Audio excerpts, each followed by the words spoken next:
So we are staying on the same topic, right? We are just going to optimize now. So even if there's something you missed, it will help you consolidate the knowledge. Did I reactivate the recording?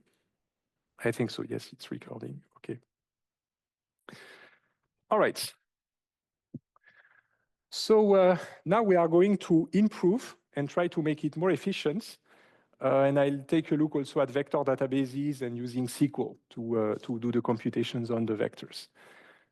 I have some remnants of last year's slides because that was the day that a lot of people went to Europa Park. And so we are having them in mind. But I think it's still this year, and today is the start of the registration. So I thought I'd just leave the roller coaster slides on the slides. Okay. So it turns out that this approach with the vectors and the scalar products and the term frequency, document frequency, and so on has become a huge hype, which culminated with the LLMs, ChatGPT and so on, because inside it's all vectors and matrix multiplications and.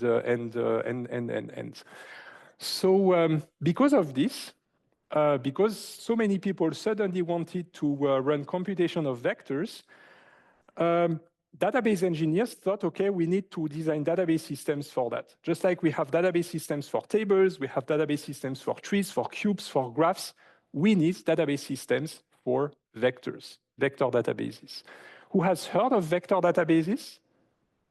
Some of you, right? It's all over the place, a big hype at the moment in the database community. And so this, what you see here, is an extension of SQL. So that should remind you of SQL, right? To create, that's to create a table. And there is an extension here of PostgreSQL that allows you to have tables in which the type of a column can be a vector. You know, the type can be a string, an integer, a date, and so on.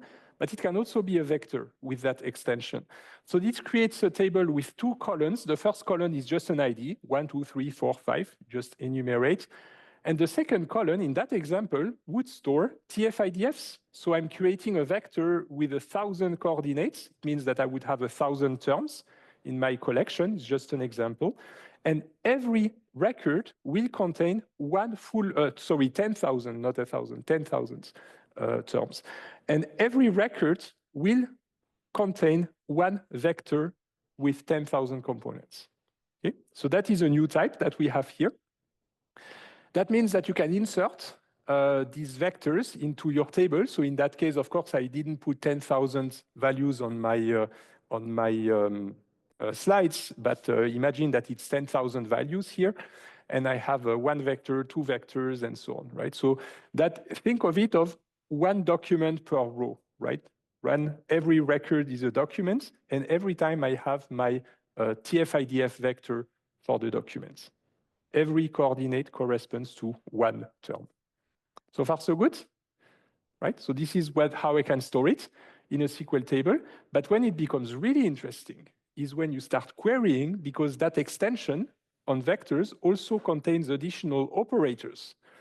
And one of these operators computes distances, right? So you can take, for example, the TF-IDF of each document, right? For every document, you take the TF-IDF from the table and you compare it with a query and you look for a TF-IDF that's close to the query and you specify the bound right here, right? So what this does right here is that it's going to compute the L2 distance, the Euclidean distance. So maybe. All right. So that would be the L2 distance, but the L2 distance is not quite the one I gave you, right? The L2 distance would be the distance between the 2 points, right? So you can do it, right? But that's not the one I told you 3 weeks ago. The one I told you 3 weeks ago is the cosine distance. That's the angle between the two. So that would be a different one. That would be it, right? So I think they had a lot of fun designing this, right? They basically use this, the dash in the middle of the two arrows here. And if you use an equal sign, then it means the cosine distance. That would be the one, right? That is the notation for the cosine distance. That would take the cosine distance between the two here. You can also do an inner product and you don't renormalize, right? Then you put this hash symbol here. You have the plus, that would be the L1 distance. The L1 distance is almost like the Euclidean distance, but instead of summing the squares, the square root of the sum of the squares, it takes the sum of the absolute values of the coordinates, right? So that's called the L1 distance. When you do that, that would be another notation. And you also have a Jacquard distance that is kind of a modification of the Jacquard coefficients that turns it into a distance. But I'm not going to give you the details of that. And then the Hamming distance, which is yet another distance like this. So you see, you have all of these ways, all of these distances that are part of your library. And now just with SQL, you can compute these scalar products and so on. You don't need to worry about the details of the implementation because the system does it for you. And the system is highly optimized to compute these scalar products and these things in a very fast way, right? So for the course, of course, we have you compute them yourself and so on because you're learning, right? But in the end, the users don't even need to bother because they just use queries like this and they directly get the scalar products. Okay, so far so good. Who is with me? Right? You agree it's simple, right? When you bring it to SQL like this, just a few lines and that's it, right? So super simple. But it's super simple because the engineers worked very hard to optimize it and make it fast and make it work. So that's the database engineers that optimize. And so now I'm going to go into the optimizations, the sort of things that they do in order to optimize these things. So you remember these slides that I showed you at the start of today. This is basically what we want to accumulate as a sum, right? Remember, we accumulate by summing over T. We sum over the terms for each document, right? Each document has its bucket, and in each bucket, we sum over T. Okay. So how do we do that efficiently? Well, at least you won't forget to register if you want to go, right? Okay, so the first thing we can do is get rid of the query length. Why is it useless to divide by the query length here?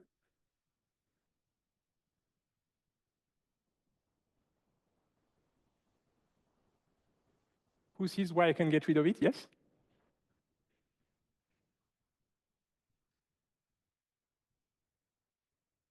Exactly. It's the same over all documents and terms, so it's a constant.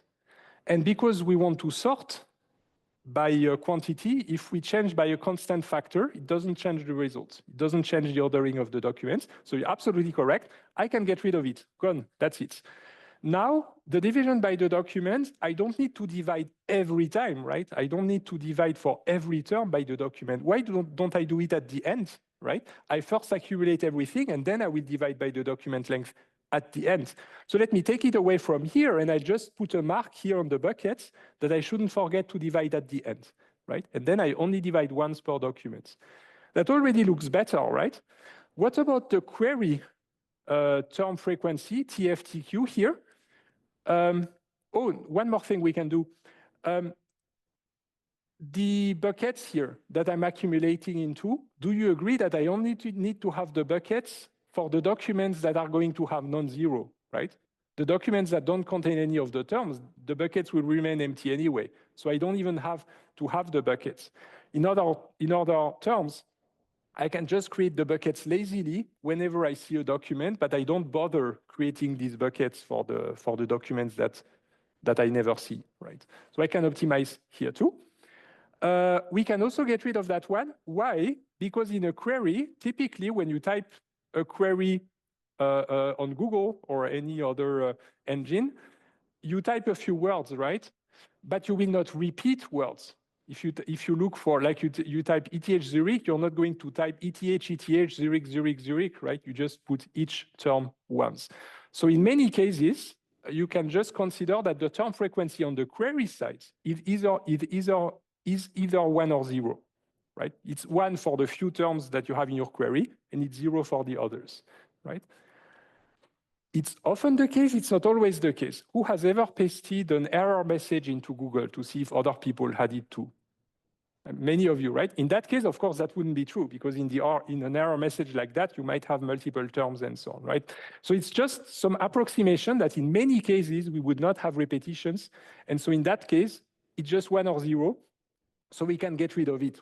When it's 1, we just add this. When it's 0, then we don't even bother to add anything. So now I get rid of this one. Now, look, I have twice the inverted document frequency here. I have it coming from the query side, and I have it coming from the document side, right? Because I'm having the product of the TF-IDF of the query and of the documents. Do you agree it's kind of redundant to multiply twice with the inverted document frequency, right? So why don't I get rid of the inverted document frequency on the query side? I have a code for that, remember, on the smart notation. I have a code on the query side. I can put an N or something. And if I put an N, it gets rid of the IDF. So if I put an N in my smart scheme for the query at the second position for the document frequency, I get rid of the IDF. Right? It's still there, but it's there on the document side. Who agrees? Right? So now I have only once the IDF, so I'm good. And now I just accumulate the TF-IDF. So I already simplified a few things in there, right? I just need to sum over the TF-IDFs. So that is already one way to simplify things, right? You can, that's typically the way you think about it. But there's other ways. There are other tricks that you can use. Here's one of the tricks. You might have some terms that have very, very, very large postings list that might contain almost all the documents. Do you remember what these are called? Stop words, right? A stop word appears everywhere, right? And so the idea is that if you have stop words in your query and you try to compute scores, you're going to have a lot of buckets because you have almost all the documents in there. So you're going to have to accumulate scalar products for almost all the documents in the collection. That is very inefficient. But what is the IDF for a stop word? It's very low, right? The IDF of a stop word, it's a stop word, so it's very frequent. So the inverted frequency is going to be close to 0. So why do we bother adding so many accumulators just to fill them with something close to 0? Right? That's very inefficient. So one trick is to just get rid of the stop words. Now, I can also pre-select documents. Instead of computing my scalar products for every document in the collection, I can say maybe some of the documents that I pre-select might be relevant. I'm only going to compute the scalar products for these documents. This is called inexact top K retrieval. It means I only compute the scalar products on a subset. In fact, it's not really such a big deal to do this in an inexact way. The reason is simply that if you use the TF-IDF approach with the cosine distance and so on, it's already an approximation, right?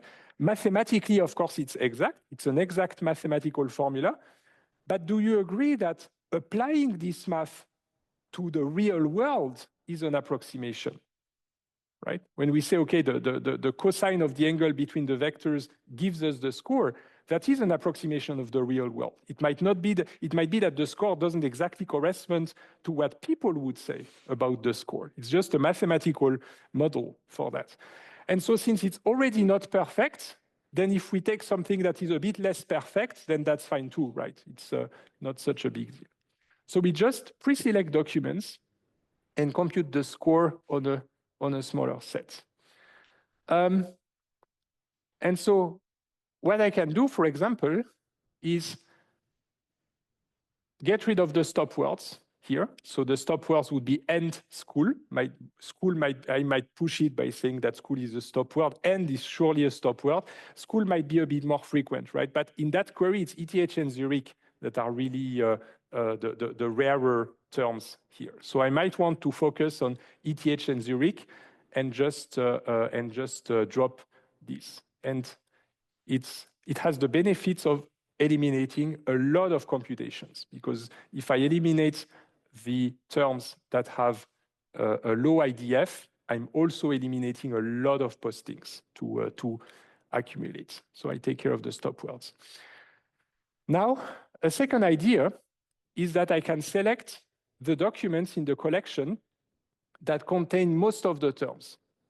So if I have a document in my collection that contains ETH and Zurich and school, that's a very good candidate, right? So I can keep it.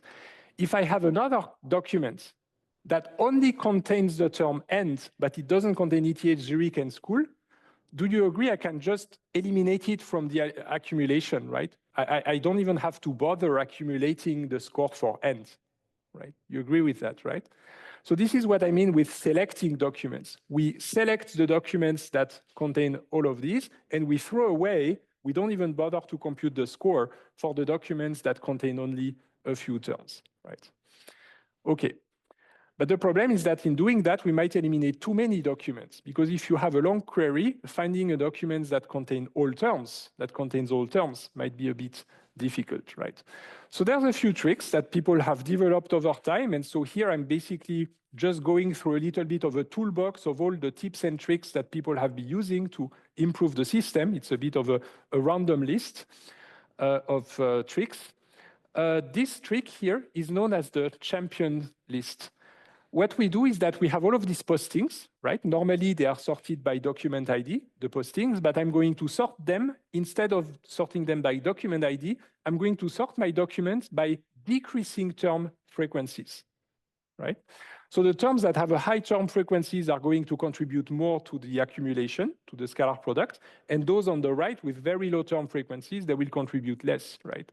And so the idea of the champions list is that I only keep the top R documents, where R is some parameter that you can decide on. And I'm just going to focus for every postings list, I'm going to focus on the terms that have the highest term, on the documents that have the highest term frequencies, right? So far, so good? I'm just keeping the highest term frequencies, and R is chosen statically. R might also depend on the rarity of the term, right? If a term is very rare, then maybe I can keep more documents for a term that is rare. And if I have a term that is more frequent, like school, then I can take a lower number of documents that I keep, right? So this is a trick that the people have been using. So in other words, what we need to do is we take the top R for each term, and we need to take the union of these postings. Do you remember the union algorithm that we use? Do you see the difficulty here? Can I apply that algorithm here?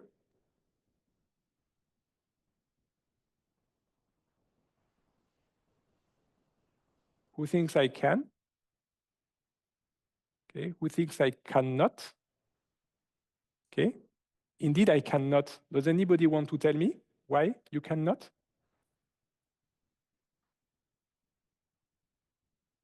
Anybody?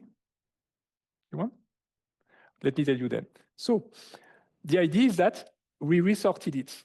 It was initially sorted by document ID. Do you agree that if I sort the documents by document ID, the order will be exactly the same for every term? That is why my union algorithm works, because I'm traversing all of the postings lists, but the documents are in the same order. That's why it works. Do you agree here that since I sort by term frequency, the order of the document is going to be different every time? For every term, the documents will be in a different order. That is why I cannot use the union algorithm, right? So things are more complex, right? You basically open suddenly a can of worms, and things get actually more difficult, right? Because the order depends on the term. We cannot use the union algorithm. So then people had to come up with a trick then, because since it doesn't work, we need another trick. And so the trick that the people have is that they will keep the postings list in the document ID order, so that it's all ordered the same, they can do the union, but they are going to build the champions list separately in a different structure, right? So they are going to just keep the documents that are part of the champions list, but when you apply the union algorithm, you still go through the regular lists that are sorted by document ID, right? Here is yet another trick that people have been using. I'm just going through the tricks today. A trick is to not only sort the documents by decreasing term frequency, but to also sort the terms by decreasing IDF. So you agree that it means you're going to have all of the interesting terms that are rare, like ETH, Zurich, and so on, at the top. And you're going to have all the stop words and the useless v, is, be, and so on at the bottom, right? And then you're going to have the documents that contain a lot of times the terms on the left, and the documents that do not contain so many of the terms on the right. Do you agree that the zone that we are really interested in is right here? Because these are the terms that are rare, so that these are the ones that characterize the documents, and these are the documents that contain them a lot. So this is here, the zone that I'm interested in. So if I sort by IDF like this and by term frequency like this, I'm going to basically have at the same place all of the TF IDFs that I'm the most interested in accumulating, right? The higher ones. And so this is basically the idea that we are going to start accumulating the scalar products right here from that zone, and then we go a bit down and we go a bit to the right, but at some point we can just stop. We don't have to go all the way, right? So that is yet another trick that people are using. And what you need to understand then, which is because the order of the documents depends on the terms, it only works with term at a time traversal. If I want to accumulate the scalar product with this kind of structure, I have to do it term at a time. If I do it document at a time, I again have the problem that I cannot use the union algorithm. If I do it document at a time, there is no way I can traverse document by document from the left to the right because there is no left and right. The documents are not ordered the same. Does it make sense? For whom does that make sense? For whom does that not make sense? Okay, for most of you, it makes sense. All right. So basically, document at a time is only possible if all of my posting lists all have the same order. Otherwise, it's no big deal. I just use term at a time, and term at a time is perfectly fine too. Okay. Yet another trick, because I'm just throwing tricks at you today, is that in some cases, I might want to pre-select documents and I want to return the page with the top 10, but I don't have enough results from that selected set of documents. And so what people do in that case, instead of having just one champions list that they take out of the list, they just maintain several lists. For example, you could have two lists, the high list and the low list. So you have the list of documents for a term that contain it a lot, and then a second list that contain it a bit less. So you basically can first try with the high list. If that gives you enough documents for your top 10 page, then that's fine, you stop here. And if you don't manage to get 10 documents to return to the user, then you go to the low list, right? So that's another trick. So the way it's done, for example, you can even do it with 3 instead of just 2 tiers. So in that case, I'm just cutting my documents in 3 lists, the high list, the medium list, and the low list. And now I have 3 indices. I have the tier 1, the tier 2, and the tier 3. And the idea is that I go to the tier 1, the top tier. If that gets me 10 documents, I stop here. If I don't have enough results, I go to tier 2. If I still do not manage to find 10 documents, then I go to tier 3. Right? So that's a trick to have this seamless downgrading. Right? If you don't manage in the top tiers, you just go to the next tiers. So far, so good. It's a bit a boring list, right? Because all I did is throw tricks at you. I didn't go into much details. I just want you to be aware of the tricks that people have been using in order to optimize this. Now, there is another method that is called clustering. Who visits the machine learning lecture and heard of clustering there? You did, right? So we can use it here too. So very briefly, it's the idea that I have my vector space and every document is a vector and so on. But basically, I can pick a few leaders, like the square root of the number of the documents, and then I can use clusters around each leader. I can do it based on the angle. Of course, it doesn't have to be based on the angle, but if I do it based on the angle, then these would be my clusters, right? based on the cosine distance. And the idea is that I have basically put the documents together that belong together. And whenever I have a query, what I do is that I look at the cluster in which my query is, and I'm going to select the documents that are in that cluster, right? That's another trick based on clustering. And I can then compute the scores and accumulate the scalar product only for the documents that are in the cluster of the query, right? So that is yet another trick. So you wouldn't believe all the tricks that people have come up over the several decades of work actually to build these systems, which actually brings us to the break that is well deserved because I see that it is 11. So I'll see you then in 15 minutes at 16 past 11, because I don't want to remove from you the 1 minute that I took right now. So see you at 16 past 11 for the continuation.